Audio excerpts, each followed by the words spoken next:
thème de ce jour, c'est le beau nom du Christ. Le beau nom du Christ. Dans la première lecture de ce jour, Jacques parle du beau nom invoqué sur nous. Le beau nom invoqué sur nous. Dans l'évangile, Pierre, répondant à la question sur l'identité de Jésus, confesse qu'il est le Christ, le Messie, le oint. Annoncé, le Messie, le oint, le Christ annoncé, promis et attendu depuis le matin du monde. Le nom de chrétien, Christianos, que nous portons, vient de là, vient du mot Christ. Le nom qui est invoqué sur nous. Tacite, historien romain de la fin du 1er siècle, écrit ce qui suit. Ce nom, chrétien, leur vient de Christ, qui, sous Tibère, fut livré au supplice par les procurateurs Pontius Pilatus. Ça, c'est dans les annales des Tacites, traduction de Bornec, Garnier, 1965, livre 15, paragraphe 44. Ce nom chrétien leur vient de Christ qui, sous Tibère, fut livré au supplice par le procurateur Pontius Pilatus. D'après les Actes des Apôtres, c'est à Antioche que pour la première fois, les disciples reçurent le nom de chrétien. Acte 11, 26. Ça, il faut savoir. On a commencé à nous appeler pour la première fois chrétiens à Antioche. Notre méditation portera donc sur quelques caractéristiques de ce bon nom qui est invoqué sur nous et que nous portons. L'objectif de l'enseignement est qu'en comprenant le nom du Christ, nous puissions comprendre celui de chrétien. Car comme le dit si bien Jean, tel il est, tel nous sommes en ce monde. 1 Jean 4, 17. Donc je vais parler du nom du Christ. En parlant du Christ, mon objectif c'est que vous puissiez comprendre, parce que notre nom de chrétien, on dit le beau nom qui est invoqué sur vous. Le beau nom là, c'est le nom du Christ. Quand je mets le beau nom de la première lecture avec Jésus que Pierre confesse comme le Christ, alors j'ai dit, voilà le beau nom invoqué sur nous, c'est le nom du Christ. Nous sommes des chrétiens. Le nom est invoqué sur nous. Ça c'est un chrétien, ça c'est un chrétien. Ce nom vient du Christ. Donc, le beau nom est invoqué sur nous. Alors maintenant, nous méditons sur le nom et nous tirons des conséquences sur nous. Premier point, je parlerai, l'espérance a un nom, Christ. Je vais montrer que Christ, en fait, c'est quelqu'un, c'est celui qu'Israël a attendu durant des siècles. Et aujourd'hui, certains juifs attendent encore. Quand on dit tu es le Christ, ça veut dire tu es celui qu'on attendait, celui quoi, c'est ça la question de Jean-Baptiste. Es-tu celui qui doit venir ou devons-nous en attendre un autre? Christ, ça veut dire ici, dans le sens oint, celui qui sera oint. C'est ça le mot Christos, oint. C'est lui sur qui on a versé de l'huile. C'est lui sur qui on a versé l'onction. C'est lui qui a reçu l'onction. Alors, celui qui a reçu l'onction là est attendu depuis des années, depuis des siècles. Nous l'avons reconnu en Jésus. Mais il y a des juifs qui attendent encore. Donc, c'est l'espérance. Alors, le Christ est attendu, espéré. Alors, le chrétien, partout où il vit, il doit être aussi attendu, espéré. C'est-à-dire, tu dis, tu portes le nom de Christ. Christ, c'est celui qu'on attendait, celui qui a été promis. L'espérance a un nom, Christ. C'est aux toutes premières pages de la Bible que nous rencontrons la promesse de la venue du Christ à travers ce qu'on appelle le protévangile. Je mettrai l'hostilité entre toi et la femme, C'est Dieu qui parle au serpent. Entre ta descendance et sa descendance, celle-ci, la femme, te meurtrira à la tête et toi, tu la meurtriras au talon. Genèse 3,15. Déjà une annonce qu'il y a quelqu'un, qu'il y a la postérité de la femme qui va meurtrir, qui va écraser la tête du serpent. Alors quand on dit tu es le Christ, ça veut dire tu es la postérité de la femme promise en Genèse 3,15. C'est pourquoi la réponse, même si elle paraît simple, est profonde. Tu es le Christ, c'est-à-dire celui qu'on attendait. Déjà, les premières pages de la Bible parlent de Jésus, du Messie, en disant il viendra écraser la tête du serpent. Il viendra écraser le démon. Cette annonce vient après la chute d'Adam et Ève.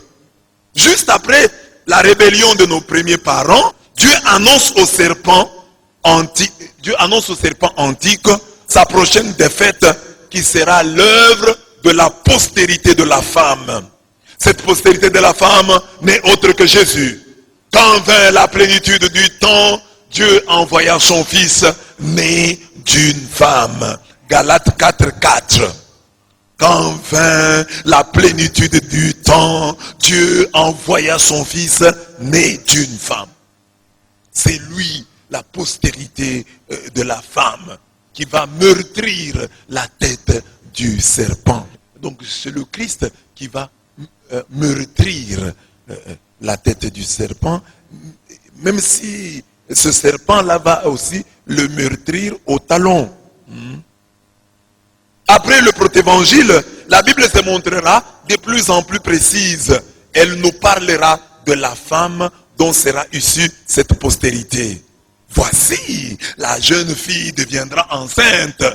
Elle enfantera un fils et elle lui donnera le nom d'Emmanuel. Isaïe 7, 14. Interprétant ce texte, Matthieu le rendra ainsi. Voici, la Vierge sera enceinte, elle enfantera un fils et on lui donnera le nom d'Emmanuel, ce qui signifie Dieu avec nous. Matthieu 1, 23. Donc, la femme va mettre au monde. La postérité de la femme écrasera la tête du serpent. Et justement, Jésus est venu né d'une femme, comme cela avait été promis en Genèse 3, 15. Mais on précise, comment sera cette femme? Cette femme-là ce sera une jeune fille, dit Isaïe. Une jeune fille, Alma, la prophétie de l'Alma, une jeune fille. Et Matthieu comprend que l'Alma ne peut être que vierge. Parce que chez les Juifs, l'Alma, la jeune fille, est vierge. La Vierge concevra, elle enfantera un fils. On lui donnera le nom d'Emmanuel. C'est-à-dire, je suis parti de Genèse 3, 15. La postérité de la femme écrasera la tête du serpent. Alors, je me dis, mais quelle est cette femme? C'est la Vierge, il y aura une Vierge qui va mettre au monde. C'est ça, la Vierge sera le fils de la Vierge. On attendait donc le Messie qui naîtrait d'une Vierge. Mais comment quelqu'un peut naître d'une Vierge? Parce que si la Vierge met au monde, elle n'est plus Vierge. Mais on dit, la Vierge concevra. C'était un signe. Quand vous lisez Isaïe 7, c'était un signe, un miracle. On dit, demande un miracle. Parce que les gens qui sont dans cette demandent un miracle. Donc il va naître miraculeusement. Parce que dans Isaïe 7, Dieu dit à Isaïe de demander un miracle. Isaïe refuse, non, je ne peux pas. Et Dieu dit, bon, moi je vais te donner un signe. La jeune femme concevra, elle enfantera un fils. On lui donnera le nom d'Emmanuel. Amen. La Bible donne l'attribut du Messie. Mais le Messie naîtra dans quelle tribu? On dit non, il viendra de la tribu de Juda. Juda, toi tes frères te loueront, ta main est sur la nuque de tes ennemis, et les fils de ton père s'inclineront devant toi. Juda est un jeune lion, c'est ça le Messie. Le lion de la tribu de Juda. Juda est un jeune lion, de la proie mon fils, tu es remonté, il s'est accroupi, s'est couché comme un lion, comme une lionne, qui le fera lever. qui le fera lever. Donc, quand il prend le pouvoir, personne ne le reprend. Le sceptre ne s'éloignera pas de Judas, ni le bâton de chef d'entre ses pieds, jusqu'à ce que le tribut lui soit apporté et que le peuple lui obéisse, jusqu'à ce que vienne Shiloh. Il lie à la vigne son anneau, au cep le petit de son ânesse. Il lave son vêtement dans le vin, son habit dans le sang des raisins. Ses yeux sont troubles de vin, ses dents sont blanches de lait. Genèse 49, 8 à 12. 8 à 12. Donc on dit, le Messie quand il viendra, sera un lion. C'est ce qu'on appelle le lion de la tribu de Judas. Le sceptre ne s'éloignera pas de Judas, ni le bâton des chefs d'entre ses pieds. Il régnera toujours, le lion de la tribu de Judas. Il régnera toujours. Et puis, quand il règne, lui prend l'anneau, qui est réputé un animal têtu. Il les lie à la vigne. Vous avez déjà vu la vigne? C'est un petit arbre, un petit arbre de rien du tout. Mais on prend l'animal têtu, on le lie à la vigne. Ça veut dire que il vient faciliter les choses compliquées. Il vient aussi, il est le Dieu de l'abondance. Parce qu'il va laver son vêtement dans le vin. On dit que lui, quand il vient, il lave son vêtement dans le vin. C'est-à-dire, il a de l'argent, il a des moyens, il blague avec dépenses exagérées. Il lave son vêtement dans le vin, son habit dans le sang des raisins. Les raisins, le sang des raisins, c'est toujours le vin. Ses yeux sont troubles de vin, ses habits sont blancs de lait. Donc il utilise même le lait pour laver. Il prend les habits, il le lave dans le lait. Dans le lait, hein. Donc ses dents sont blanches de lait. Donc tellement il boit le lait que ses dents sont blanches de lait. Tout ça, ça nourrit l'espérance d'Israël durant des siècles. Le Messie viendra. Il sera la postérité de la femme. La femme là sera vierge. Il viendra de la tribu de Judas. Annonçant le Messie qui devait venir, les Saintes Écritures donneront même son lieu de naissance. Il sera de la tribu de Judas, mais il naîtra à Bethléem. Et toi, Bethléem, Ephrata, le moindre des clans de Judas, c'est de toi que me naîtra celui qui doit régner sur Israël. Ses origines remontent au temps jadis, aux jours antiques. Michée 5:1. On dit, on donne même pas, il va naître à Bethléem. Il naît de la tribu de Judas, il naîtra à Bethléem. Lorsque les mages arrivèrent à Jérusalem, troublés, Hérode assembla tous les grands prêtres avec les scribes du peuple, et ils s'enquéraient auprès d'eux du lieu où devait naître le Christ. À Bethléem de Judée, lui dirent-ils. Ainsi en effet est-il écrit par le prophète, et toi Bethléem, terre de Juda, tu n'es nullement le moindre des clans de Juda, car de toi sortira un chef qui sera pasteur de mon peuple Israël. Matthieu 2, 4 à 6. Cette étoile, vue par les mages, cette étoile qui les a conduits jusqu'à Bethléem, avait déjà été vue par Balaam. Les mages vont la voir, mais Balaam, les mages qui sont des païens, verront l'étoile qu'avait vue un autre païen, Balaam. Qu'est-ce que Balaam dit?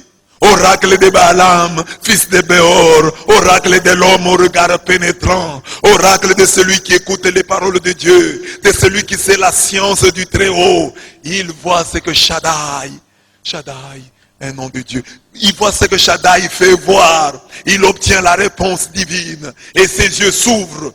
Je le vois. Mais non pour maintenant, je l'aperçois, mais non de près. Un astre issu de Jacob devient chef. Un sceptre s'élève issu d'Israël. Il frappe les temples de Moab et le crâne de tous les fils de Seth. Nombre 24, 15 à 17. Donc l'étoile de Jacob que Balaam avait vue, c'est cette étoile-là qui va conduire les mages jusqu'à la crèche, jusqu'à Bethléem. Il naîtra d'une femme, cette femme sera vierge, celui qui viendra sera de la tribu de Juda, il naîtra à Bethléem. Il naîtra à Bethléem. Les mages parle. Quand ils arrivent à Jérusalem, ils demandent où est le roi des Juifs qui vient de naître. Les Écritures promettent qu'il sera le fils de David. Et David est de la tribu de Juda. Le roi par excellence promis à David en ces termes. Dieu avait déjà dit à David, quand tes jours seront accomplis et que tu seras couché avec tes pères, j'élèverai ta postérité après toi. C'est lui qui sera sorti de tes entrailles. J'affermirai son règne. Ce sera lui qui bâtira une maison à mon nom. Et j'affermirai pour toujours le trône de son royaume. 2 Samuel 7, 12 à 13. Donc, Salomon a bâti le temple, mais au-delà du temple, c'est Jésus-Christ qui est plus que Salomon qui va bâtir l'église. Tu es pierre et sur cette pierre, je bâtirai mon église. Salomon lui a bâti un temple, mais Salomon, son pouvoir n'a pas été éternel. Mais il faut un successeur à Salomon. Et celui-là sera plus que Salomon. Et c'est celui-là qui a bâti l'église. C'est Jésus. Les Écritures annoncent même sa passion et sa mort rédemptrice. Il s'est élevé devant lui comme une faible plante, comme un rejeton qui sort d'une terre desséchée. Il n'avait ni beauté, ni éclat pour attirer nos regards. Et son aspect n'avait rien pour nous plaire, méprisé et abandonné des hommes, homme de douleur, habitué à la souffrance, semblable à celui dont on détourne le visage. Nous l'avons dédaigné, nous avons fait de lui, nous n'avons fait de lui aucun cas. Cependant, ce sont nos souffrances qu'il a portées, c'est de nos douleurs qu'il s'est chargé, et nous l'avons considéré comme puni, frappé de Dieu, humilié. Mais il était blessé pour nos péchés, brisé pour nos iniquités. Le châtiment qui nous donne la paix est tombé sur lui. Et c'est par ses meurtrissures que nous sommes guéris. Nous étions tous errants, comme des brebis. Chacun suivait sa propre voie. Chacun suivait sa propre voie. Et l'Éternel a fait retomber sur lui l'iniquité de nous tous. Il a été maltraité et opprimé. Il n'a point ouvert la bouche. Semblable à un agneau qu'on mène à la boucherie. À une brebis muette devant ceux qui l'attendent. Il n'a point ouvert la bouche. Isaïe 53, 2 à 7.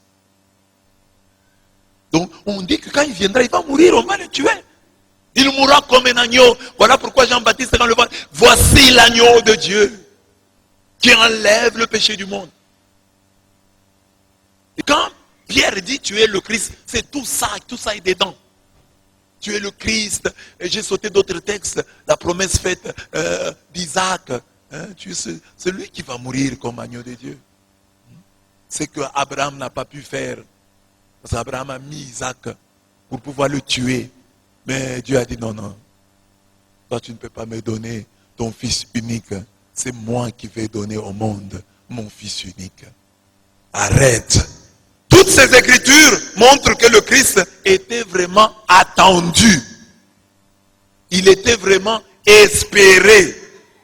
Car sérieusement promis. Il a été sérieusement promis. Je vais vous envoyer un Messie, un Christ. Alors quand Jésus demande, pour vous qui suis-je? Quand Pierre dit, tu es le Christ, il est en train de dire, tu es tout cela. Tu es l'accomplissement des Écritures. Tu es le thème et le terme des Écritures. Le thème principal des Écritures, c'est Christ. Le terme, la finalité des Écritures, c'est le Christ. C'est ainsi qu'on dit que toute la loi, toute la Torah nous a accompagnés tel un pédagogue pour nous amener jusqu'au Christ. Quand la loi arrive au Christ, il dit, moi je pars, je te laisse entre les mains du Christ. Moi j'étais amené comme un pédagogue. Parce que pédagogue dans le temps, c'était l'esclave qui amenait l'enfant auprès du maître. Ce n'était pas d'abord l'enseignant. Le pédagogue, c'est lui qui amène l'enfant à l'école. C'est lui qui conduit les enfants. Il conduit les enfants, il les laisse entre les mains d'un maître. Et Paul dit, la loi, toute la Torah, a travaillé avec nous comme un pédagogue. Et nous a conduits jusqu'au Christ. Et nous a laissés sous la responsabilité du Christ. Toutes ces écritures montrent que le Christ était vraiment attendu, vraiment espéré, car sérieusement promis. Lorsque Pierre répond que Jésus est le Messie, le Christ, il affirme à sa manière ce que dit le Christ lui-même. Heureux sont vos yeux, parce qu'ils voient, et vos oreilles, parce qu'elles entendent. Je vous l'ai dit en vérité, beaucoup de prophètes et de justes ont désiré voir ce que vous voyez et ne l'ont pas vu. Entendre ce que vous entendez et ne l'ont pas entendu. Matthieu 13, 16 à 17. Donc il est en train de dire que nous avons la chance de voir, d'entendre ce que les générations passées ont espéré. Celui qu'ils ont attendu, nous l'entendons. Celui qu'ils ont espéré, nous le voyons. Donc nous sommes les bienheureux. Parce que je dis, heureux êtes-vous, Abraham, Moïse et tous ces gens-là. Ils ont voulu voir, mais voir moi. Ils ne m'ont pas vu. Et vous êtes des vénards. Vous êtes des vénards. Vous avez de la chance de me voir. Alors quand il dit, tu es le Christ, c'est-à-dire que tu es celui qu'Abraham, que Moïse, qu'Aaron, que Caleb, que David, que Salomon voulait voir. Mais eux n'ont pas eu la chance de le voir. Mais nous sommes heureux de te voir. Nous avons cette chance de te voir. Tu es l'espéré, celui qu'on attendait toujours. Celui que les autres attendent même maintenant. C'est toi. C'est pourquoi il dit, ça ne te vient pas d'un homme. Ça te vient d'un Dieu. Comment tu peux dire ça? Parlant des héros de la foi, l'Épître aux Hébreux note que c'est dans la foi qu'ils sont tous morts. Abraham, Gédéon, Barak, Samson. Ils sont morts dans la foi sans avoir obtenu les choses promises. Donc le Christ lui-même, ici on l'appelle les choses promises. C'est-à-dire lui-même, ses miracles, ses enseignements sont des choses qui ont été promises. Mais ces héros-là, les Gédéon, les Abraham, les Moïse, les Josué, ils sont morts dans la foi sans avoir vu les choses promises. Qu'est-ce qu'ils ont fait? On dit simplement qu'ils ne les ont pas obtenus, sans avoir obtenu les choses promises. Ils les ont seulement vus et salués de loin. Salués de loin. Ou à travers ça, c'est une image du Christ. Ils les ont vus et salués de loin, reconnaissant qu'ils étaient étrangers et voyageurs sur la terre. Hébreux 11, 13. Donc eux, les grands là dont nous parlons dans la Bible, oh Samson, les dieux de Samson, les dieux de Gédéon.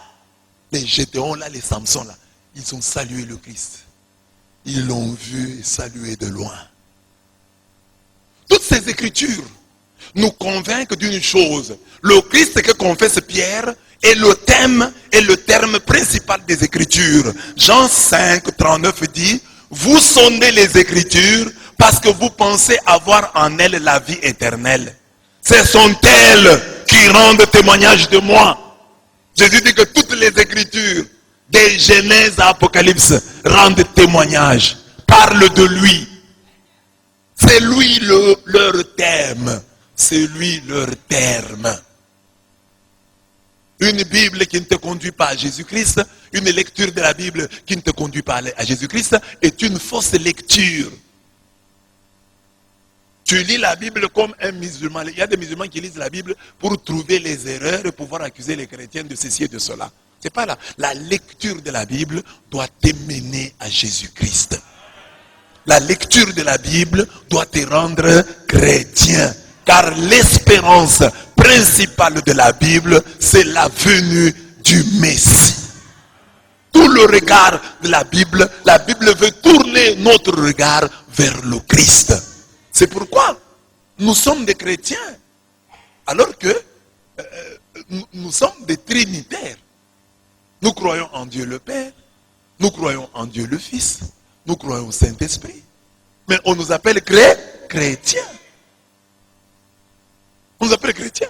Nous devions être périens, saint-espriens. Mais nous sommes chrétiens. Ça veut dire que Dieu, c'est comme ça que Dieu a fait. Dieu a voulu qu'il y ait au monde des gens qui sont ses fils dans l'office. C'est ça que Dieu à travers ça dit, je voudrais avoir des hommes et des femmes dans le monde qui ressemblent à mon fils. Eux sont des fils adoptifs, mais qui ressemblent à mon fils unique. Et ces gens-là qui ressemblent à mon fils unique vont se comporter devant moi comme mon fils, le Christ. C'est pourquoi on les appelle les chrétiens. Ils connaissent le Père, ils connaissent le Saint-Esprit, mais on les appelle les chrétiens parce qu'ils doivent avoir avec le Père et le Saint-Esprit la relation que le Christ avait avec justement le Père et le Saint-Esprit. Amen. C'est ça, à l'image du Fils. Donc, les chrétiens, c'est un imitateur du Christ. Et le Christ, quand il vient, il se réfère tout en son Père. Mon Père, mon Père, mon Père. Alors, si toi aussi tu es chrétien, il faut que tu sois ça. Mon Père, mon Père, mon Père. Mon Père m'a envoyé, pas ma volonté, la volonté de mon Père. Tu es le Père de tous ceux qui ont le Fils en eux. Amen. Vous avez maintenant compris ce que c'est qu'un chrétien. Ce sont des choses à approfondir. Les chrétiens, c'est celui-là qui comprend que le terme et le thème principal de la Bible, c'est Christ. C'est une vie, c'est quelqu'un qui focalise sa vie sur le Christ.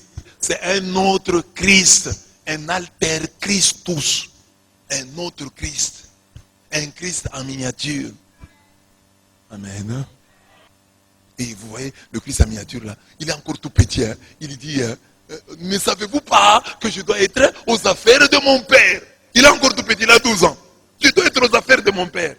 Alors, si toi tu veux être chrétien, comme le Christ, tu vas te comporter comme nous nous comportons ici.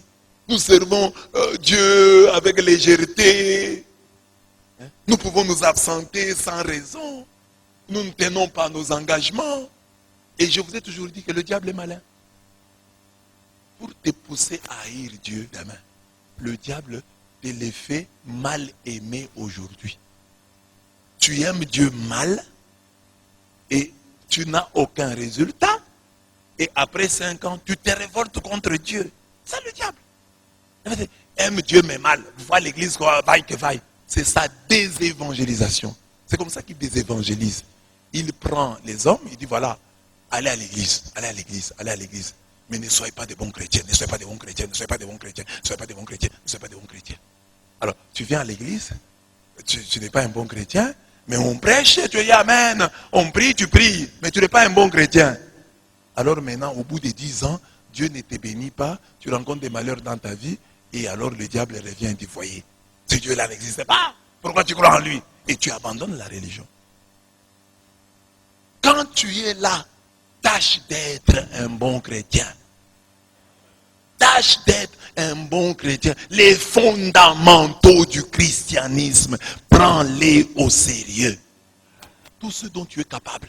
C'est ça que Dieu attend de toi. Dieu ne te demande pas d'avoir les ailes des anges. De quoi es-tu capable? Et lui sait ce qu'il a mis en toi. Il dit, ma fille, tu es capable de ceci. Mon fils, tu es capable de cela. Alors, si tu réponds à ça, tu es un chrétien. Malgré tes faiblesses. Malgré tes erreurs. Mais c'est fondamental. L'orientation fondamentale de ta vie, c'est ça. C'est Christ. Mais c'est ça qui manque aux chrétiens. Un chrétien se réveille le matin. Ah, aujourd'hui, je n'ai pas envie d'aller à la messe. Et il reste. Je n'ai pas envie d'aller à la messe. Ah bon? Satan, tu veux? Je pars. Il a déjà compris que sa vie est un combat.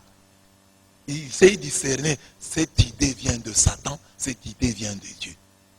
Pourquoi est-ce que je ne dois pas aller à la messe? Qui est content quand moi je ne vais pas à la messe? C'est Dieu ou c'est Satan? Qui est content, qui est malheureux quand je vais à la messe? C'est Dieu ou c'est Satan? Alors, qui est content quand je suis à la messe, je ne prie pas, je suis ailleurs, mon esprit voyage partout dans le monde? Qui est content? C'est le diable. Alors, je dois tout faire quand je suis à l'église, être concentré. On me donne un point qui me touche, je prie. La distraction m'arrive, je l'introduis, je l'insère dans ma prière. Servir Dieu de ton mieux. Servir Dieu de ton mieux. Offre-lui la meilleure version de toi-même. C'est ça Dieu. C'est ça. Et là, Dieu ne peut pas te décevoir. Là, Dieu ne peut pas te décevoir. Mais quand tu viens envoyé par le diable pour décourager les gens, pour que tu sois dans l'église, une pierre d'achoppement. Parce que le diable peut aussi t'envoyer. Hein. Va là-bas, écroule les gens, abîme les choses, crée des problèmes, que les gens se chamaillent. Pour ton Dieu, fais de ton mieux. Pour ton Dieu, fais de ton mieux. Ainsi donc, lorsque Pierre dit que Jésus est le Christ, il affirme qu'il est l'accomplissement de toutes les Écritures, la réalisation de toutes les promesses faites à Israël. C'est pourquoi on dit qu'il est l'amen véritable, l'amen de Dieu. Il est la réponse divine à toutes les questions épineuses qui taraudent la conscience de l'humanité. Tu es le Christ est une réponse simple et brève, mais elle dit tout. Accomplissement de toutes les Écritures, réalisation de toutes les promesses, réponse à toutes les questions. C'est ça Christ. Réponse apparemment, parce que nous sommes habitués, tu es le Christ, mais nous ne comprenons pas le sens profond. Parce que le Christ, les Juifs, on leur a promis qu'il viendra un roi. Et ils l'ont attendu des siècles et des siècles. Alors quand Jésus arrive, demande à ses disciples, qui suis-je? Tu es le roi, c'est lui qu'on nous a promis. C'est lui que nos pères ont toujours attendu. C'est toi. Pourquoi il dit ça ne vient pas de la chair, ça ne vient pas du sang, ça vient de Dieu. Amen. Un non-rassembleur. Christ est un non-rassembleur en ce sens qu'il a créé l'église qui est la communauté, la famille des oins, la famille des espérés. Paul rend très bien cette idée. Maintenant, Jésus-Christ, vous qui étiez jadis éloignés, vous avez été rapprochés par le sang du Christ, car il est notre paix. Lui qui des deux n'en a fait qu'un et qui a renversé le mur de séparation, l'inimitié, ayant anéanti par sa chair la loi des ordonnances dans ses prescriptions, afin de créer en lui-même avec les deux un seul homme nouveau, en établissant la paix et de les réconcilier l'un et l'autre en un seul corps avec Dieu par la croix, en détruisant par elle l'inimitié. En détruisant par la croix la haine. Jésus par la croix a détruit la haine. A détruit la haine. Hein? Il a fait tomber les murs de séparation. Il y avait un mur qui nous séparait. Et Jésus est venu le faire tomber. Il nous a rassemblés. Le nom de Jésus est un nom rassembleur. Amen. C'est pourquoi nous sommes devenus une famille. C'est ce nom-là qui nous a rassemblés. Ça c'est Ephésiens 2, 13 à 16. Le travail réconciliateur du Christ à la croix éclaire d'un jour nouveau les relations entre chrétiens au sein de l'Église. En nous unissant, le sang de Jésus a renversé tous les clivages raciaux, tribaux et sociaux. C'est à la lumière de cette œuvre de la croix que se comprend la première lecture. Il ne faut plus de favoritisme si vous avez la foi qui vient de Jésus-Christ, notre Seigneur de gloire. Vous faites bien quand vous suivez la loi royale, selon ce qui est écrit. Tu aimeras ton prochain comme toi-même, mais si vous faites des différences entre les personnes, vous commettez un péché et la loi vous dénonce comme des coupables. Jacques 1, 8, 9. Donc, pas de, ici dit, le Christ nous a rassemblés. Le mur de la haine est tombé. Donc entre nous, pas de favoritisme. Pas de discrimination. Nous ne devons pas faire exception des personnes. Par exemple, un blanc vient commence à habiter ici dans notre quartier. Il y a beaucoup d'argent. Chacun de nous va essayer de devenir son ami. Nous les Noirs, nous pratiquons le racisme contre nos propres frères. Deux Congolais en train de se bagarrer. Ce n'est pas un problème. Mais parfois c'était un Chinois qui frappe les Congolais. Les Congolais se moquent de leurs frères. Dans l'église du Christ, il n'y a pas d'un côté les bonnes places pour les riches et les bien habillés, et de l'autre des mauvaises places pour les pauvres, les mal vêtus. La première lecture nous informe que les juifs riches qui de temps en temps fréquentaient l'église étaient pour la plupart des opposants orgueilleux au Christ et aux siens. C'était des blasphémateurs de son beau nom. C'est ça qu'il dit. Vous faites à l'église là, un riche arrive, vous tremblez. Hein? Mais ce sont les riches qui vous font souffrir. C'est ça qu'il dit ici. Mais vous avez privé le pauvre de sa dignité. Vous ne l'avez pas bien accueilli dans votre église. Or, n'est-ce pas les riches qui vous oppriment et vous traînent devant les tribunaux? Ce sont eux qui blasphèment le beau nom du Seigneur qui a été invoqué sur vous. C'est ça le monde. Les riches que nous avons dans notre société ici, congolaise, africaine, sont pour la plupart nos affameurs. Ce sont les gens qui nous affament. Mais quand ils viennent, nous les recevons avec gloire, nous tremblons devant eux, alors que c'est eux qui sont en grande partie à la base de notre misère. Ils nous affament, ils nous appauvrissent, et nous les acclamons. C'est ça que j'ai dit. Aujourd'hui, quand un député vient pour se faire élire, nous amène des képis, nous amène des tricots, nous amène des sacs de riz, il faut que nous soyons capables de refuser. Dans l'ancien temps, nous disions, prenons ça, mangeons, c'est l'argent de l'État. C'est notre argent. Mais je pense que ça ne les a pas beaucoup aidés. Mais si un jour un député vient avec toutes ces choses-là et les gens les rejettent, ça le poussera un peu à méditer. Comme tous ces députés on a eu au Kasaï oriental. Des députés qui n'ont jamais parlé. On ne les a jamais vus défendre la cause du Kasaï. Officiellement, ils vont dire, ah, nous défendons dans les commissions, dans les sous-commissions. Bon, nous, on ne voit pas. Hein? Et puis, vous défendez dans les sous-commissions. Vos défenses là sont toujours en dessous. Nous ne les voyons pas parce que dans la réalité de notre vie quotidienne, nous ne voyons aucun changement. Alors, ces gens-là, quand ils vont revenir, c'est quelqu'un qui n'a jamais pris la parole pour vous défendre, pour parler de vous. Et vous votez pour lui. C'est ça qu'il dit. Les riches là qui vous font souffrir, ils viennent à l'église, vous tremblez devant eux. C'est eux. Donc, vous deviez aussi les accueillir comme tout le monde, pas que vous allez les chasser. Qu'ils aient les mêmes places que les autres. À l'église, c'est l'égalité. Il n'y a pas de place des riches et de place des pauvres. Quelqu'un peut venir s'asseoir ici. Quelqu'un peut venir s'asseoir là-bas. Quelqu'un peut s'asseoir là-bas. Quelqu'un peut s'asseoir sauf devant là-bas parce que c'est pour les célébrants. Mais ici, partout, tu peux t'asseoir. C'est ainsi que nous aidons les gens. Hein? L'église ne doit pas seulement maintenir les gens dans ce qu'on dit, ah non, mais l'église vous aide aussi. Et non, voilà, mon frère, faites ceci, nous vous aidons, soyez comme ça. Que ça passe bien. L'église doit sortir les gens de la misère, de la malpropreté.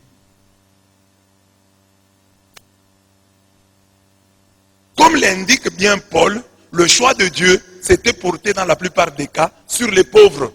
Voyez un peu, frères, quelle est votre condition? Combien d'entre vous passent pour des gens cultivés? Où sont des familles nobles et influentes?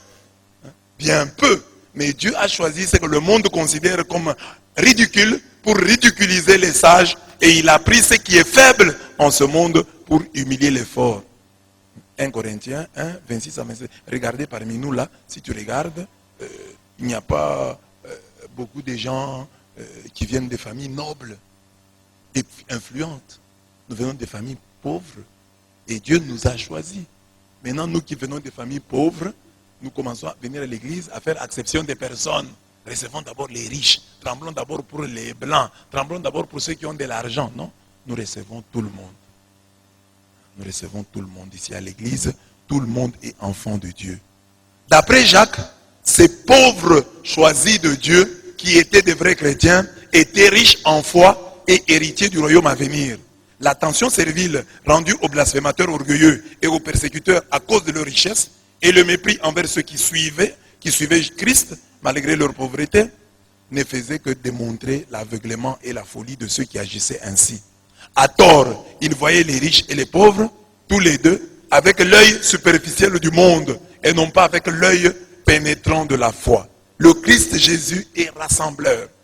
Les chrétiens doivent être aussi des rassembleurs. Vous êtes fils de Dieu par la foi en Jésus-Christ et vous avez revêtu le Christ, vous tous qui avez été donnés au Christ par le baptême. Là, il n'y a plus de distinction. Juifs et grecs, esclaves et hommes libres, hommes et femmes, tous vous êtes devenus un dans le Christ Jésus. Galates 3, 26 à 28. Amen. Alors je vous raconte maintenant une histoire que j'ai lue. On dit qu'un enseignant, voulant donner à ses élèves une leçon sur l'amour, leur dit, demain vous amenez tous des tomates. Et chaque tomate représente une personne que vous n'aimez pas. Si vous avez 2 personnes que vous n'aimez pas, amenez 2 tomates. 3 personnes que vous n'aimez pas, 3 tomates. Et ainsi de suite. Chacun, d'après le nombre de gens qu'il n'aime pas. Alors des gens amenaient des tomates, des élèves, qui 2 tomates, qui 1 tomate, qui 3 tomates. Voilà. Prenez ces tomates, gardez-les bien. Alors, vous les gardez jusqu'au jour où je vais vous demander de les jeter. Mettez-les dans vos sacs et promenez-vous avec. Ils ont mis des tomates. Premier jour, deuxième jour, troisième jour, quatrième jour, 5e jour. Et ça peut avoir comme conséquence, les tomates ont pourri, ont commencé à dégager des odeurs nauséabondes. Et ils devaient se promener avec. Chaque jour, avec des tomates pourries. Chaque jour, avec des tomates pourries. Au bout, disons, de 2 semaines, les enfants n'en pouvaient plus. Non, non, non, ça sent, nos sacs maintenant sont sales. Nous avons des mauvaises odeurs nous-mêmes, ça ne va pas. André, professeur, ça c'est quoi ça? Il leur a dit, mais c'est ce que vous faites. Quand vous avez de la haine envers quelqu'un, c'est comme si vous emportez des tomates sales durant des années. Imaginez maintenant, vous avez des tomates sales qui doivent vous pourrir et sentir durant des années et vous devez vous promener avec. Vous ne pouvez pas supporter. Mais comment nous sommes des chrétiens? Nous sommes capables de haïr quelqu'un pendant 6 mois. C'est-à-dire de nous promener avec des tomates pourries 6 mois durant. 1 année. Et nous sommes à l'aise. Au bout d'un temps, c'est nous-mêmes que nous détruisons. Parce que les gens ne vont plus voir que ce sont les tomates qui sont pourries. Les gens vont dire que c'est vous-même qui sentez mal. Ce n'est pas des tomates. Ah, ces garçons-là sentent mal. Ils dégagent de mauvaises odeurs. Non, ce n'est pas moi, ce sont les tomates. C'est ça la haine. Les personnes que tu es dans ton cœur sont en toi comme des tomates pourries. Mais maintenant, si tu en as une, hein, c'est un peu l'odeur. Mais il y a des gens qui ont 20 personnes qui les haïssent. 10 personnes qui les haïssent. 5. Un chrétien, c'est vrai, nous pouvons avoir des démêlés, des petits conflits. Mais vite, vite, nous devons résoudre ça. Pardonne-moi, mon frère, je te pardonne, c'est fini. Cette histoire-là est terminée. Non! Donc, que le nom de Jésus nous rassemble. Je dis toujours, c'est un spectacle désolant quand on voit comment nous, entre chrétiens, nous tiraillons. Nous nous tiraillons. Alors que nous devions être unis, il y a l'essentiel, le nom du Christ nous unit. C'est ça la question. Oh, Seigneur, nous avons trouvé les gens qui chassent les démons en ton nom, mais ils ne sont pas de notre groupe. Nous avons voulu les en empêcher. Je dis, non, pourquoi vous vouliez les en empêcher? Il faut les laisser. Comme ils parlent pour nous, ils sont donc de notre côté, laissez-les. Mais nous les chrétiens, cet évangile-là, nous ne voulons pas l'entendre. Nous le refusons. Ah, vous allez dire, mais la Bible laisse vous-même aussi, vous faites la polémique. Moi, j'ai fait la polémique par pédagogie. Moi, je ne fais pas la polémique, c'est pas la polémique pour la polémique. Moi, j'ai fait la polémique dans un but pédagogique. C'est parce que je rencontre de l'autre côté de l'orgueil que je vais aider mes frères à se libérer de leur orgueil en leur montrant que dans ce qu'ils croient être la vérité, il y a des failles. C'est mon travail. Je vous ai dit que quelqu'un m'a écrit pour me dire non, enlevez d'abord de votre statut WhatsApp la photo où vous êtes avec Fachi. Parce que vous êtes déjà internationalement connu, il ne faut pas que les gens voient que vous, comme vous êtes de la tribu de Fachi, j'ai dit, messieurs, moi-même quand je critique Fachi, là, ce n'est pas par haine. Moi, c'est par amour. Moi, je ne le fais pas par haine que je fais par haine. Non, moi, c'est par amour. Moi, jusqu'il y a peu, hein, quelqu'un comme Marcelo, là, moi aussi, je suivais les vidéos, je trouvais qu'il prêche bien. C'est quand on a eu des vidéos où il attaque l'église catholique, nous aussi nous avons répondu, mais ce n'est pas que c'est notre objectif, m'asseoir, dire que Marcelo a dit quoi pour que moi je le combatte. Non, ce n'est pas dans mes objectifs, c'est pas, je ne peux pas perdre mon temps de cela. Je réponds parce qu'il a attaqué l'église, et puis parce qu'on doit quand même répondre. On doit quand même répondre. Il y a des moments où on peut se taire, on se tait souvent, mais quand il s'agit de répondre, il faut répondre. Mais ce n'est pas ça mon objectif. Et puis nous le faisons, comme j'ai dit, quand nous avons commencé ici à faire des émissions radiodiffusées pour répondre aux questions des autres églises, nous disions dans le générique, pour ramener tout le monde à la vérité, à l'humilité et à l'essentiel. Donc c'est pédagogique. Nous disons à quelqu'un, voilà, toi tu dis, tu es branhamiste, tu veux dire que c'est Branham qui est la vérité. Je vais te montrer les failles dans la doctrine de Branham. Quand je te montrerai les failles, tu deviendras humble. Et une fois devenu humble, nous pouvons maintenant nous rejoindre, nous tous, dans l'essentiel. Et l'essentiel, c'est Jésus-Christ. Et Jésus-Christ est venu nous rassembler. Les enfants d'Israël nous donnent un bel exemple. Vous savez qu'en Israël, il n'y avait qu'un seul temple, le temple de Jérusalem. Mais dans ce temple-là, les Esséniens venaient prier là-bas, les publicains venaient prier là-bas, les Sadducéens venaient prier là-bas, les pharisiens. Prenons par exemple les cas des pharisiens et des Sadducéens. La Bible nous montre que les pharisiens croyaient en la résurrection. La Bible nous dit que les Sadducéens ne croyaient pas en la résurrection. Tous des Juifs priant dans le même temple, mais ayant des doctrines différentes. Mais ils prient ensemble. Le temple était le même. Il n'y avait pas d'un côté les temples des Sadducéens et de l'autre les temples des pharisiens. Ils étaient dans le même temple, mais ceux-ci croyaient en la résurrection, ceux-ci n'y croyaient pas. Ça, ce sont les gens de l'Ancien Testament qui étaient capables de continuer à prier dans le même temple tout en ayant des diversités, ou en ayant des dissensions doctrinales. Il est possible que nous nous rejoignions dans l'essentiel et que dans les détails, nous laissions chacun évoluer dans sa doctrine parce que chacun trouve que sa doctrine-là l'aide d'une manière ou d'une autre. Parce qu'il n'est pas fou. Il faut croire au Saint-Esprit en lui. Il faut croire à sa conscience, croire à son intelligence.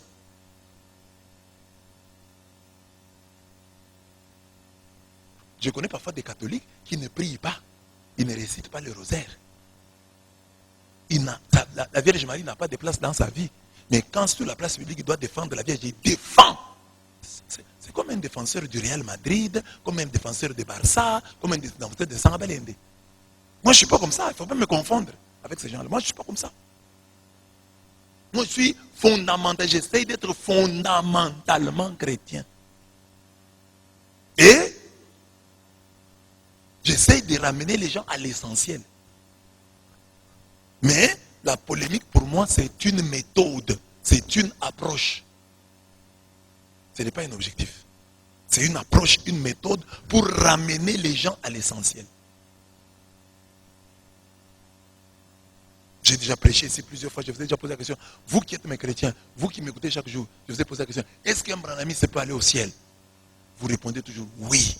C'est comme ça que moi je vous ai prêché. Est-ce qu'un pentecôtiste peut aller au ciel? Oui. Et dit voilà. Dieu va les juger sur l'essentiel. L'homme doit mourir, doit souffrir beaucoup. Il sera rejeté par les prêtres, les anciens et les maîtres de la loi. On le tuera et après 3 jours, il ressuscitera. Marc 8, 31. On le sent. Jésus-Christ est oint, consacré pour nous sauver. Pourquoi est-ce qu'il est Jésus et le Christ? Il a été oint, investi, parce que dans l'onction, il y a la fonction, il y a la mission. Sa mission, c'est quoi? Il est oint pour nous sauver. Mais comment nous sauve-t-il? Il nous sauve en souffrant sa passion et en mourant à la croix. Reconnaissons que cette manière de sauver le monde est déconcertante. Comment quelqu'un vient nous sauver et il nous sauve en mourant? Il nous donne la vie en mourant. Il nous donne la vie en livrant la sienne. C'est quand même déconcertant. C'est-à-dire que ça ne va pas dans le sens de la logique humaine. Cette manière de sauver nous surprend en raison de son étrangeté. Humainement parlant, elle est inintelligible. Comment Dieu peut-il nous sauver en mourant? Pierre trouve justement étrange ces paroles du Messie, de l'espéré d'Israël. C'est pourquoi il le prend à part et commence à lui faire la leçon. Mais Jésus se retourne et comme il voit là ses disciples, il sermonne Pierre et lui dit: passe derrière moi, Satan, tu ne penses pas comme Dieu, mais de façon toute humaine. Marc 8, 32 à 33. Tu ne penses pas comme Dieu, tu penses de façon toute humaine. Ce texte est d'une grande densité théologique.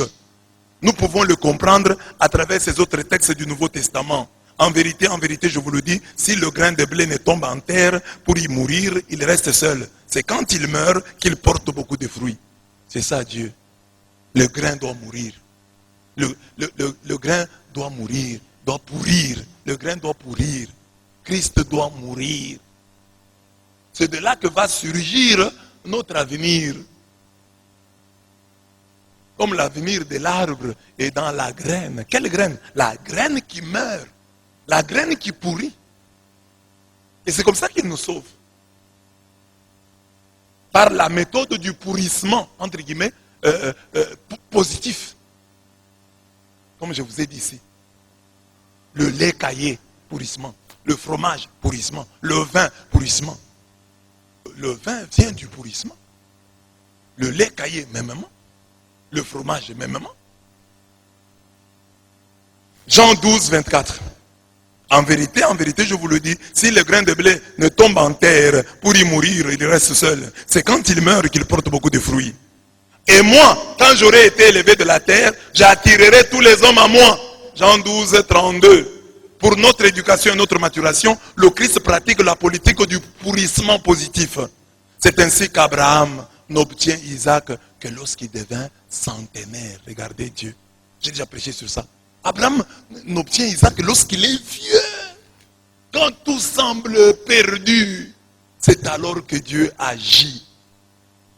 Il était déjà vieux, espérant contre toute espérance. Il crut en sorte qu'il devint père d'un grand nombre de nations, selon ce qui lui avait été dit. Telle sera ta postérité. Et sans faiblir dans la foi, il ne considéra point que son corps était déjà usé, puisqu'il avait près de 100 ans et que Sarah n'était plus en état d'avoir des enfants. Il ne douta point par incrédulité au sujet de la promesse de Dieu, mais il fut fortifié par la foi, donnant gloire à Dieu et ayant la pleine conviction que ce qu'il promet, il peut aussi l'accomplir. Donc Abraham, c'est quand il est devenu impuissant, quand son corps était déjà usé, que Dieu lui a donné l'enfant. C'est comme le Christ, c'est quand il meurt qu'il nous sauve. C'est quand il meurt qu'il nous sauve. C'est comme la graine, c'est quand elle pourrit qu'elle donne du fruit. Amen. Quand elle pourrit qu'elle devient un arbre et après nous donne du fruit. C'est ça, c'est comme ça qu'il nous sauve. Alors un chrétien doit s'enraciner dans ces choses. Quand tu vois le pourrissement de la situation, de ta situation, tu dois te dire oui, c'est un principe chrétien. Je suis une graine. Mon travail ici est une graine. Pour qu'il devienne un arbre, il doit d'abord pourrir. C'est l'étape du pourrissement de la graine. Pourquoi tu souffres comme ça? C'est la graine en train de pourrir. Un arbre sortira. Des fruits sortiront. Ma situation est difficile depuis des années. Oui, la graine est en train de pourrir. Amen. Quand ça ne marche pas, quand les gens te demandent comment ça va, dis-leur, la graine est en train de pourrir. Oui, la situation, oui, c'est difficile. Vous voyez, vous tous, que je maigris, mais je suis sûr que la graine est en train de pourrir. Mais de cette graine qui pourrit, sortira un bel arbre qui donnera du fruit. Quand ta souffrance est encore au début, les grains viennent de tomber en terre. Là, on vient de te chasser du travail. Le grain est tombé en terre. Mais le grain qui est tombé en terre doit mourir. S'il ne meurt pas, il reste seul. Pour qu'il soit abondant, il doit d'abord mourir. Le grain doit mourir. Le grain tombé en terre doit mourir. Et c'est quand il meurt qu'il porte beaucoup de fruits. C'est ça la foi. Mais pourquoi? Pourquoi ton grain qui tombe en terre et qui meurt ne porte pas de fruits? Mais parce que toi-même, tu le tues. Durant le processus, tu viens, tu déterres. Fatigué, tu déterres. Fatigué, tu viens le déterrer. Je dis, qui désespère, perd. Celui qui désespère, perd. La graine est tombée en terre. Laisse-la mourir. Laisse-la pourrir. Et ainsi, elle donnera du fruit. Durant le processus, garde l'espoir. C'est ce que tu fais souvent.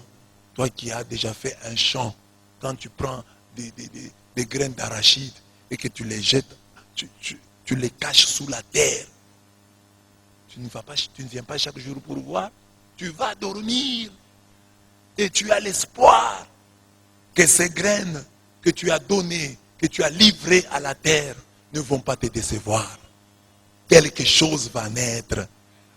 C'est sur base de cette espérance que dans le monde, les hommes et les femmes pratiquent l'agriculture. L'agriculture, c'est un geste de grande espérance. Tu as une graine que tu peux consommer, mais tu la prends, tu refuses de la consommer, mais tu la jettes en terre. Convaincu que en la jetant en terre, tu auras beaucoup. Celle que tu jettes dans le ventre, oui, elle te donne la santé, mais une autre partie, tu l'évacues. Mais si tu veux avoir beaucoup de graines, il faut être capable de les jeter en terre, d'accepter qu'elles meurent. Amen. Amen. Dites à votre voisin comment ça va, demandez-lui comment ça va.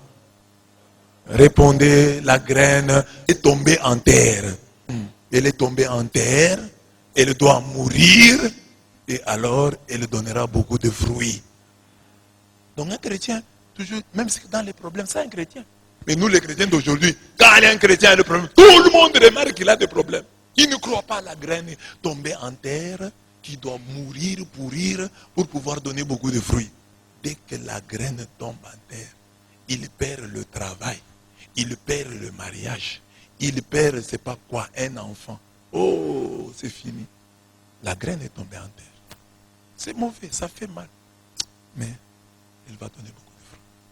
Quelles que soient les épreuves qui peuvent nous arriver, quels que soient les problèmes qui peuvent nous arriver. Et l'agriculteur est persévérant, il peut faire, il rate, il va continuer. Un véritable agriculteur ne se fatigue pas. C'est nous qui ne sommes pas des agriculteurs. Qui faisons un champ, tu fais une fois, ça rate et tu abandonnes. Mais un véritable agriculteur continuera. De cette fois-ci, j'ai raté, la fois prochaine. J'ai échoué avec le manioc, je peux essayer avec le maïs. Il va toujours tenter, car c'est son travail. Isaac lui-même ne se marie qu'à 40 ans. Et n'a ses premiers enfants qu'à 60 ans. Dieu d'Abraham, Dieu d'Isaac et de Jacob. Abraham a eu des enfants à quel âge? Mais tu ne comprends pas quand tu dis Dieu d'Abraham, d'Isaac et de Jacob. Abraham a eu un enfant à 100 ans. Le fils qu'il a eu avec Sarah, centenaire. Son fils Isaac vient. Il s'est marié à 40 ans. Maintenant, quand quelqu'un se marie à 40 ans, qu'est-ce qu'on veut? Qu'il ait quand même des enfants vite. Hein? Et il a un enfant, ces jumeaux-là, il les a à 60 ans. 20 ans d'espérance. La graine toujours en train de mourir. Abraham, Dieu l'a rencontré à 115 ans. Et Dieu l'a fait attendre 25 ans pour lui donner un enfant. Isaac, marié. Il n'y avait pas de femme. Il s'est marié à 40 ans. Et il a ses jumeaux, Jacob et Ésaü, à 60 ans. Donc 20 ans d'attente. La graine tombe en terre, la graine pourrit et elle doit, pendant 20 ans pour Isaac, 25 ans pour Abraham. Et toi tu dis, Dieu d'Abraham, d'Isaac et de Jacob. Tu entres dans le mariage, 3 mois, 1 mois, la femme ne vient pas au monde, tu commences à te révolter. On prie Dieu, on ne voit rien. Tu es malade, tu n'es pas guéri. Tu as fait 20 ans, tu as fait 25 ans. Et puis même si tu as fait 30 ans, ça se comprend, tu n'es pas l'ami de Dieu. L'ami de Dieu, Abraham, a attendu 25 ans. L'enfant de l'ami de Dieu, Isaac, a attendu s'est marié à 40 ans. Il a attendu 40 ans pour trouver une femme. Et, pour trouver une femme. Rebecca. Hein? Pour trouver Rebecca, 40 ans. Et 20 ans pour avoir un enfant, des enfants de Rebecca. Dans la même veine, Joseph ne vit ses rêves qu'après avoir été vendu par ses frères, après avoir été accusé et jeté injustement en prison. Donc, même Joseph, pour devenir grand, hein, il est passé par des problèmes. Jacob, n'en parlons pas. Il est allé chez Laban, on l'a fait souffrir là-bas. Au lieu de donner la femme, Rachel, pour laquelle il avait travaillé 7 ans, on lui donne Léa. Et il doit encore travailler 7 autres années. Et toi, tu es chrétien, tu ne veux pas de complications. Les chrétiens, c'est l'homme qui est fort dans les complications. Le malheur atteint souvent le juste, mais l'Éternel l'en délivre toujours. C'est quand ça traîne qu'on voit les vrais chrétiens. C'est quand ça traîne qu'on voit les vrais enfants de Dieu. Il faut que ça traîne pour qu'on voit. Ça a traîné pour Abraham. Ça a traîné pour Isaac. Ça a traîné pour Jacob. Et toi, tu voudrais que ça ne traîne pas pour toi. Ça a traîné pour Joseph. Dieu lui avait montré que tu seras grand. Mais cette grandeur, comment est-ce qu'il est arrivé à sa grandeur? On l'a vendu. On l'a jeté en prison. C'est de la prison qu'il est sorti grand. Et toi, tu veux qu'il n'y ait pas, qu'on ne te vende pas, qu'on ne te mette pas en prison, que tu n'attendes pas, que tu obtiennes tout en un clin d'œil. Non, tu n'es pas chrétien. Le Christ lui-même, pour régner, pour être assis à la droite du Père. Qu'est-ce qu'on dit dans le credo? Il souffrit sa passion, fut mis au tombeau, ressuscita le 3e jour. C'est après qu'il monte aux cieux. Mais vous voulez seulement qu'il naquit de la Vierge Marie et monta aux cieux, où il est assis à la droite de Dieu le Père Tout-Puissant. Il reviendra dans la gloire pour juger les vivants, et son règne n'aura pas la partie là, il souffrit sa passion là. Vous ne voulez pas ça. Pas ça. Nous seulement l'autre partie là. Il naquit. Même la conception là, nous ne voulons même pas. Parce que la conception là, un Christ qui est dans le ventre d'une femme. Il naquit de la Vierge Marie. Même là, c'est pas bien. Il sortit d'un arbre. C'est ça pour nous. Il sortit d'un arbre et monta aux cieux. Donc c'est ça le chrétien. Christ est passé par là, moi aussi je dois passer par là. Christ, on l'a accusé faussement, on doit aussi m'accuser faussement. Christ, on l'a persécuté, on va aussi me persécuter. Ceux qui nous ont précédés dans cette voie ont été persécutés, calomniés. On a médit d'eux, c'est normal, c'est le chemin par lequel le Christ est passé. Je dois passer par là. Mais je ne comprends pas, dans cette église, les gens racontent des histoires sur moi. Vous n'allez plus me voir, vous n'allez plus me voir. On raconte trop d'histoires sur moi. Sur Jésus, on a raconté pire. Et Jésus, lui, était saint. Toi, tu n'es même pas saint. Joseph, pour devenir grand, est passé par la prison. Le Christ est un sauveur aux réponses et méthodes déconcertantes pour être la réponse appropriée à chaque situation extrême. Il est celui qui nous guérit de nos maladies. Mais il est capable de nous délivrer lorsque nous venons de mourir fraîchement. Ce fut le cas de la fille de Jairus. La fille de Jairus. Marc 5, 21, 24, 35 à 43. Il nous délivre sur le chemin du cimetière, comme il le fit pour le fils de la veuve de Naïm. Luc 7, 11 à 18. Il nous délivre au cimetière, juste avant l'enterrement, comme ce fut le cas pour l'homme qui roula et toucha les ossements du prophète Élisée. 2 Rois 13, 20 à 21. Il nous délivre même 4 jours après notre mort. C'est ce qui arriva à Lazare. Jean 11, 39. Ce n'est pas tout. Il sait nous délivrer de la mort, même lorsque nous sommes déjà devenus des ossements desséchés, mélangés et dispersés dans la vallée. Ézéchiel 37, 1 à 4. Donc Dieu, il nous rejoint à tout moment. Il peut te guérir de ta maladie. Nous avons dans la Bible beaucoup de guérisons. Donc tu n'es pas encore mort, il te guérit. Mais il te guérit quand tu viens de mourir fraîchement, comme la fille de Jaïr. Il te guérit quand tu es déjà mort et qu'on t'amène au cimetière, comme le fils de la veuve de Naïm. Il te guérit quand tu es déjà arrivé au cimetière. Comme déjà, puisque Jésus est Dieu, comme déjà Dieu, son Père l'avait fait avec cet homme-là qu'on était parti enterrer. Les rebelles ont attaqué les gens qui étaient au cimetière pour l'enterrer. Et ils l'ont abandonné. Mais son cadavre a roulé et a touché les ossements d'Élisée. Et cet homme-là est ressuscité. Donc même quand tu es déjà au cimetière, Dieu peut toujours résoudre le problème. Dieu a une solution. Il nous ressuscite quand nous sommes déjà morts il y a 4 jours, comme ce fut le cas de Lazare. 4 jours déjà, il sent déjà. Jésus dit, Lazare sort. Il a un mot, il a une chose à faire pour nous. Quand nous sommes déjà devenus des ossements desséchés, dispersés dans la vallée, il dit un mot, les os se rapprochent, les nerfs reviennent, la chair revient, les nerfs reviennent, et la peau. Et il souffle, et l'homme se tient debout. Donc à tout moment, il y a toujours à espérer. Parce que le Christ, je vous ai dit, il est celui que nous avons tant espéré, mais qui nous sauve de manière inespérée. Quand nous n'avons plus d'espérance, lui, il a toujours une solution. Quel que soit le niveau de ta souffrance, quel que soit le niveau de ta misère, tu es malade, il te guérit. Tu meurs fraîchement, il te ressuscite. Si tu as raté à la maladie, si tu as raté à ta mort fraîche là, si tu as raté sur le chemin du cimetière, si tu as raté au cimetière, si tu as raté 4 jours après ta mort, il va te ressusciter quand bien même tu es déjà devenu ossement desséché. C'est qu'il y a de l'espoir. Les cas difficiles des ossements desséchés, dispersés dans la vallée, il les résout. Seulement toi qui parles, qui marche, qui a la chair sur les os, les nerfs à leur place. Et Dieu ne résoudrait pas ton problème à toi. Il va résoudre ton problème. Ici, il n'y a rien. Dis à ton voisin, ici, il n'y a rien. Il n'y a rien. Parce que Dieu, les ossements desséchés. Vous comprenez les ossements desséchés? Donc le crâne est là-bas. L'omoplate est là-bas. Le tibia est là-bas. Hein?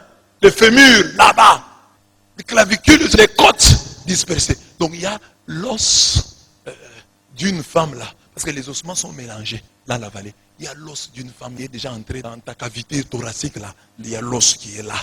Il n'y a que des hommes qui désespèrent. Ne désespère pas. C'est lui qui désespère, perd. Amen. Si tel est le cas, nous ne pouvons perdre espoir à aucun moment de notre vie. Nous devons savoir que quels que soient les scénarios, au pluriel, quels que soient les scénarios, le Christ ne peut être cloué au pilori. Quels que soient les scénarios, le Christ ne peut être cloué au pilori. Mis contre mur. Le Christ ne peut jamais manquer de ressources. Il a une réponse appropriée à chaque situation, à chaque contexte. C'est un Dieu 4x4, tout terrain. Il est le secours qui ne manque jamais dans la détresse. Psaume 46, verset 2. Le secours qui ne manque jamais dans la détresse. Lui-même a dit, invoque-moi au jour de la détresse. Je te répondrai et tu me glorifieras. Je te délivrerai et tu me glorifieras. Avec Jésus-Christ, le pourrissement ne doit jamais produire les découragements, mais il doit plutôt être les lieux du surgissement de la foi. Quiconque invoquera le nom du Seigneur sera sauvé. Donc c'est ça, le Christ et les chrétiens. Le bon nom que nous portons, c'est le nom du Christ. Le Christ qui est l'espérance d'Israël, de l'humanité. Le bon nom que nous portons, c'est le nom du Christ. Le Christ qui nous a rassemblés. Le bon nom que nous portons, c'est le nom du Christ. Le Christ qui est un sauveur déconcertant. Il nous sauve à sa manière. Lui, les tant espérés, nous sauve de manière inespérée. Quand nous sommes au bout, alors lui intervient. Quand nous sommes au bout, lui est au début. Amen. Alors maintenant, tel il est, tel nous sommes. Alors nous devons aussi être, comme lui, l'espérance. On doit t'espérer. Ta femme doit t'espérer. Ton mari doit t'espérer. Mon mari fera. Christ ne peut pas me décevoir. Oui, mon mari qui est chrétien ne peut pas me décevoir. Ma femme, qui est une chrétienne ne va pas me décevoir. Oui, des déceptions fondamentales, des petites déceptions de rien du tout. Mais je parle de déceptions fondamentales. C'est-à-dire, elle ne va pas me trahir, elle ne va pas me tuer, elle ne va pas m'empoisonner. Quand je suis au milieu des chrétiens, je suis sûr qu'ils ne vont pas m'empoisonner, ils ne vont pas me faire du mal. On peut se chamailler, mais jamais on n'arrivera là. Je compte sur lui, j'ai confiance. Dites à votre voisin, chrétien, j'ai confiance en toi. Même si ma confiance est toute relative, j'ai confiance en toi. En tout cas, tu ne peux pas me faire du mal si tu es un chrétien. À moins que tu ne sois pas un chrétien. Si tu portes le bon nom de chrétien, tu ne vas pas me faire du mal. Je peux compter sur toi. Parce que tu es un autre Christ. C'est ça. Ne soyons pas tout le temps, oh nous sommes faibles et nous sommes des humains. Mais nous sommes des chrétiens tout en étant des humains. Et humain, c'est justement celui-là. Le chrétien, c'est l'humain par excellence. C'est lui qui a peur de verser le sang de l'autre. Je peux avoir des problèmes, nous pouvons nous chamailler, nous pouvons nous tirailler, mais pas aller jusqu'à mettre fin à la vie de quelqu'un. Le chrétien est rassembleur, comme Christ. Il a fait tomber les murs de la haine. Et toi, tu es chrétien, tu ne fais qu'ériger les murs de la haine. Les chrétiens détruisent les murs de la haine, ils jettent des ponts entre les hommes. C'est un pontifex. C'est un jeteur de ponts. C'est un pontife. Les papes, on l'appelle le souverain pontife. C'est lui qui jette le pont. C'est-à-dire l'intercesseur, le prêtre. Oui, le prêtre. Il nous relie à Dieu. Un pontife, un pontifex, un jeteur, un faiseur de ponts. C'est pas toi qui vas là-bas, oh, tu as un problème avec quelqu'un au travail, tu entraînes toute ta famille à le haïr. Non. Ça, c'est pas le travail d'un chrétien. Un chrétien ne peut pas faire ça. Un chrétien ne construit pas les murs de la haine. Les chrétiens détruisent les murs de la haine. Quand celui dans la famille, il y a un souffre-douleur, quelqu'un dont on parle tout le temps à mal, c'est lui qui va intervenir pour le défendre à mal. C'est ça. Et c'est le nous sommes des chrétiens. Nous sommes des chrétiens. Ça, c'est un mur de la haine que nous sommes en train de construire. Les chrétiens ne construisent pas les murs de la haine. Ils les détruisent comme Jésus-Christ. Il détruit tout mur de haine. Et enfin, le chrétien, il connaît son maître. Il sait en qui il a mis sa foi. Il dit, ah, mon Seigneur, il agit toujours comme ça. Il passe par le pourrissement de la situation. Quand la situation est en train de pourrir, je sais que mon Dieu viendra me secourir. Et toute situation qui est en train de pourrir est en train de me dire, Dieu va te secourir. Garde ton sourire, Dieu va te secourir. Même si la situation est en train de pourrir, garde ton sourire, car Dieu va te secourir. Que Dieu vous bénisse.